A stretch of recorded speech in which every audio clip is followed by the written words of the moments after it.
So we've cut all the bits for the herringbone, and the way we found our measurements was we allowed about 650 for the bench top until we know what the exact size is. We got the exact centre, then we got our perfect 45s, then we obviously split the difference, found out where the offset line was, which we will then put a bit of timber across the whole way up, clamp it, and then what will happen is we'll stick a piece in, screw it down, stick the next piece in like that, and we'll have a piece of timber here that goes the whole way along. That'll obviously stop us from going over, and then once that side's done, then we'll take it to the other side, and then obviously it'll just be the opposite way, and then we'll get that herringbone the whole way up. We'll do it a bit different this time. Instead of nailing underneath, what we'll do is we'll probably go strip by strip, and we've got some screws that we'll just have to drive through to get a nice strong tabletop, because we can't clamp it as easily. So to start off, I marked out all the 65mm strips on the ply, and then drilled out pilot holes to use when I screw the Tasmanian oak from underneath. Just like our other table, we are using PVA glue between the ply and the edges, along with the screws that we're fixing in underneath. The first piece must be spot on 45, as it will govern the rest of the strips and minimise any gaps between the joinery of the herringbone. So they're pre-drilling the holes and then screwing the planks in from underneath? So finally all the strips are glued and screwed in, so now we'll clamp the centre down overnight while the glue dries. I like to give it a bit of a sand, but we shouldn't have to fill too many. It lined up pretty well. So it's going to look quite nice. Yeah, it looks really good.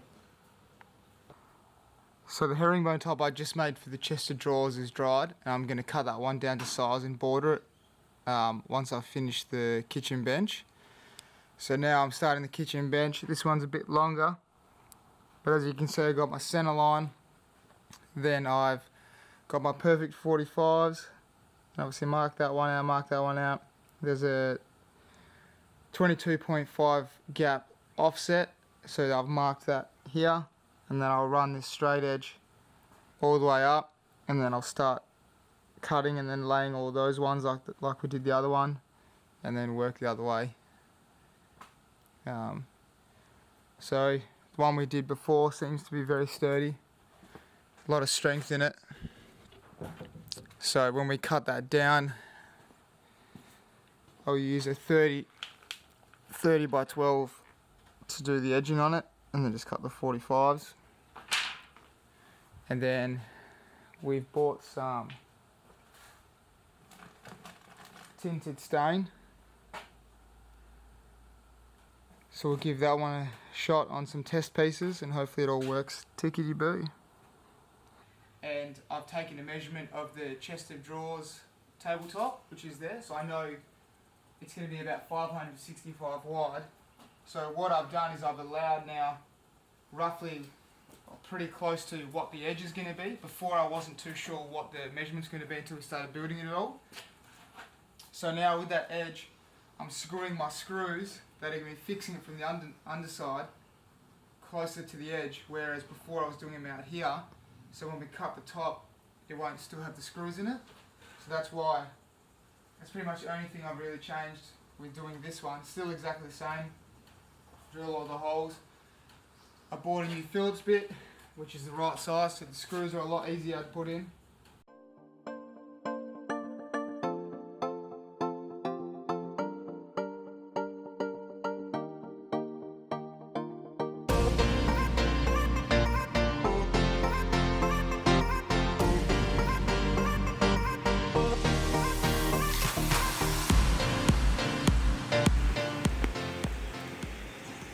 That's the last bench top done. I'll cut them to size, border them, make sure they all fit, and then we've been trying out different few stain colours, and then once we stain it, then we'll do our clear coat over and then slap them in. So now I'm going to fill any major holes here in this herringbone top for the chest of drawers, and then I'll sand it back with an 80 grit paper, really get it down, and then I'll do my bordering, and just like the couch table, I'll then use like a 120 grit paper or even a bit more, and just do the final touch on top. So we've roughly sanded the herringbone bench top. This is the one that'll go on top of the wardrobe. We're going to mark it all out. And start that one. The big boy. Yeah, that's another. Surely that's way bigger than what's actually going in the van. It looks huge. That's what she said.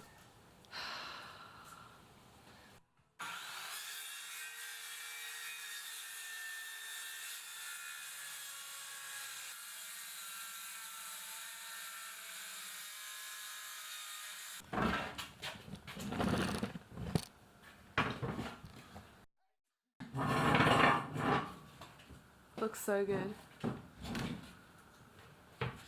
Pretty snazzy, hey? Yeah.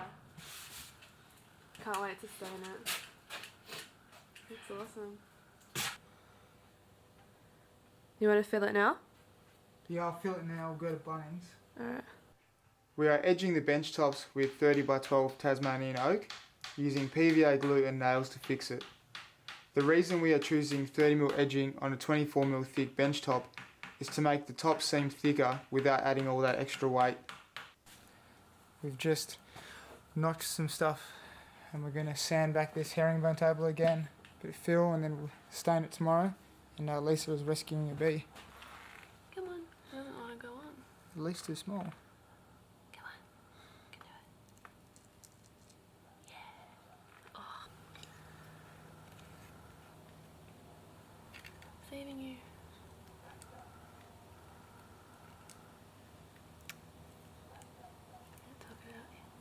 Oh, Quickly.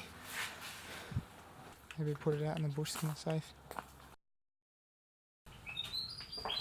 So in the end, we went with a water-based stain, and after lots of trips back and forth to Bunnings with samples, we narrowed it down to walnut by Cabot's. For both bench tops and our dining table, we've only used one coat.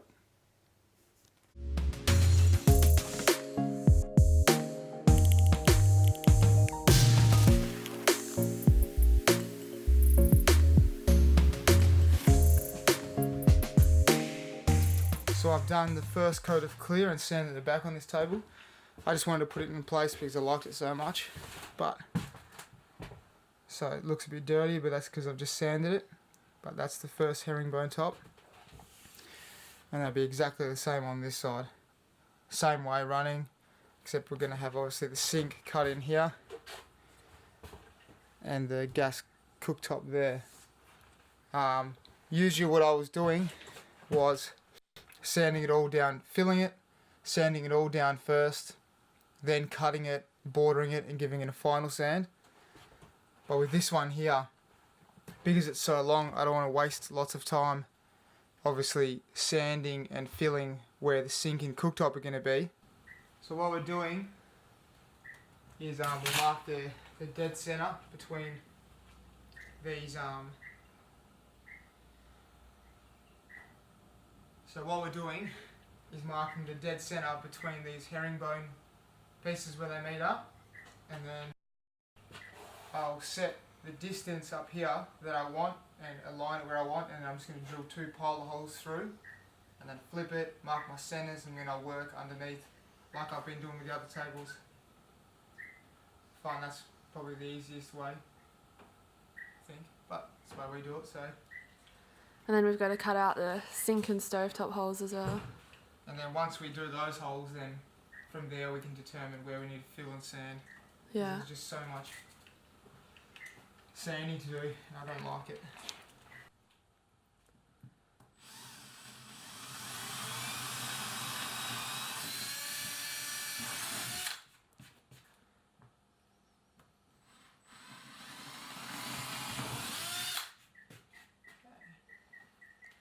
It just looks so long, like it's not going to fit in the van, hey? But it's pretty much the whole length of that. Yeah. But then once you cut it and square it off, it won't look so... Yeah, it just looks really big. Okay, which way is it heading in the van? So this is... That direction. Yeah, so... Yeah. It's heavy.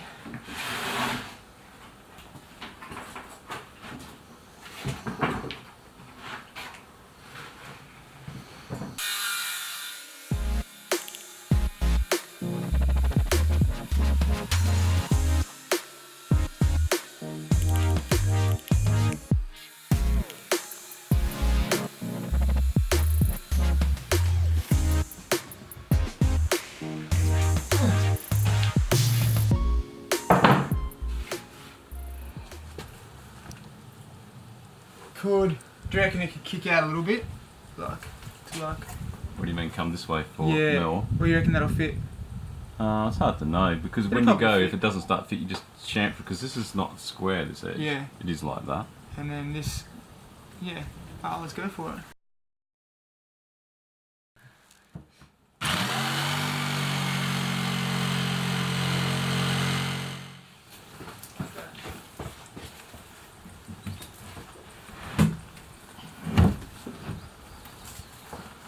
Okay, glove. It worked? Yeah, have a look from the top. Look at the small gap that is. Awesome. So this is where that... Roughly pretty, yes. Yeah. This is it here. Then you got... There's a seat, you've got that, and you've got your tables right there. You got this, and then you you've just got that. turn. And That's the thing, that's a wardrobe, but really we'll use it as another kitchen bench top. Yeah. Because I'll probably be chopping here, and then I'll Yeah. take it and just And the chuck it on microwave will be there. over there anyway. Good thing about it is you don't need a chopping board, you just use this. Yeah. No, we can't. Oh. What you said, Martin? Oh, I said, did you ever paint trains out as a kid? Similar to that. And Martin said yes. I was a good boy. You got it. That's so cute.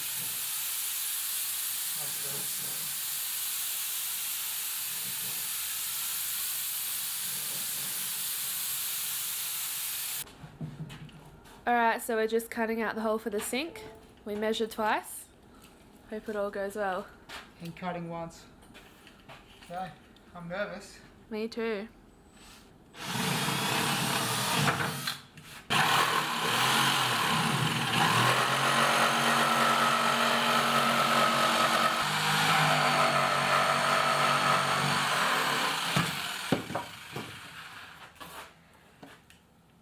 Ah!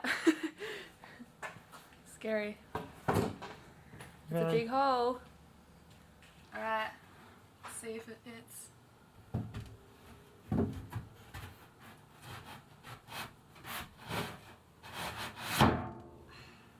Like a glove.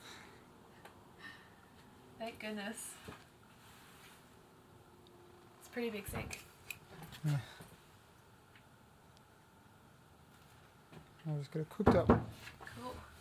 Alright. Now it's time for the stovetop. You ready? Yeah, I'm scared. I just don't want anything to break. Yeah, it's gonna get real weak.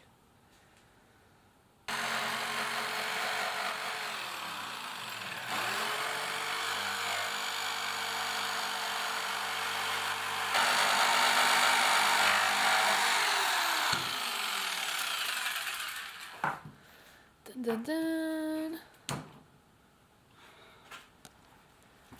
Done.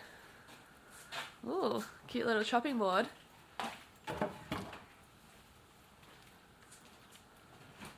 It actually would make a 6 chopping board.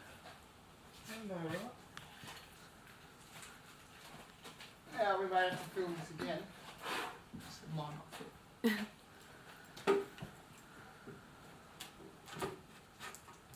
Beautiful.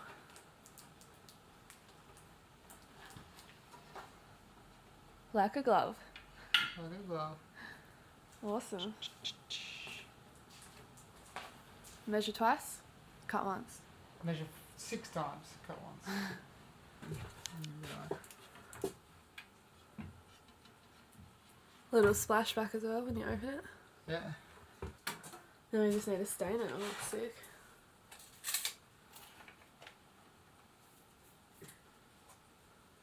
Sand it and stain it. So I've got to put something in.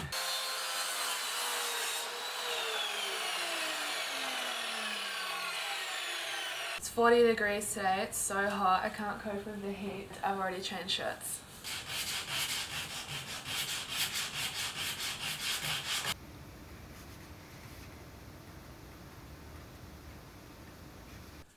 So now I'm just knocking the nails in, even if it's a few mil. It's enough just for the putty to fit in there, and then we can stain over it. So yeah.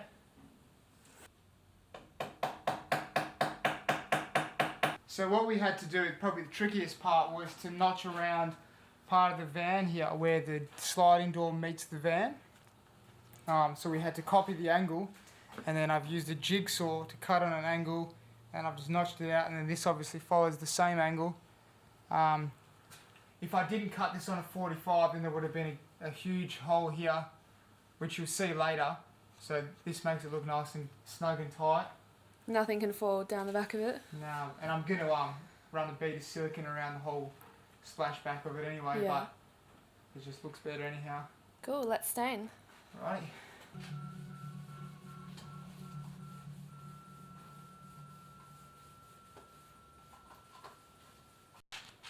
Lisa won't let me spray the kitchen top. She doesn't trust me. She reckons she's way better, so let's see how good she really is.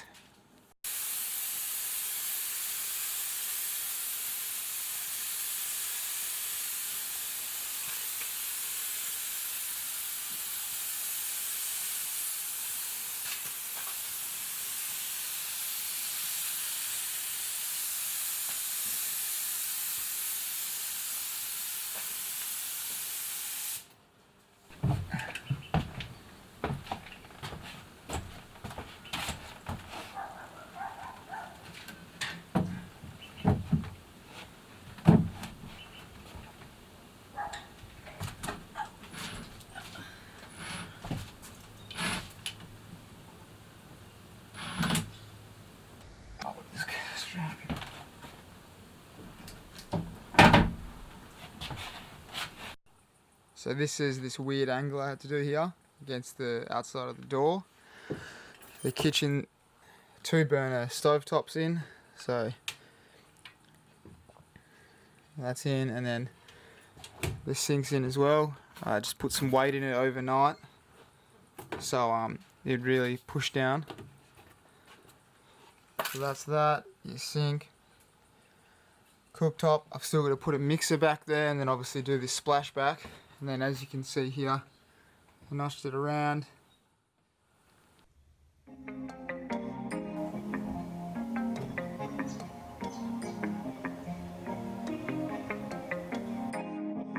Thanks for watching. In our next video we will be tiling the splashback and lining our roof and walls. If you like this video, give it a thumbs up and subscribe if you haven't already. See you next time!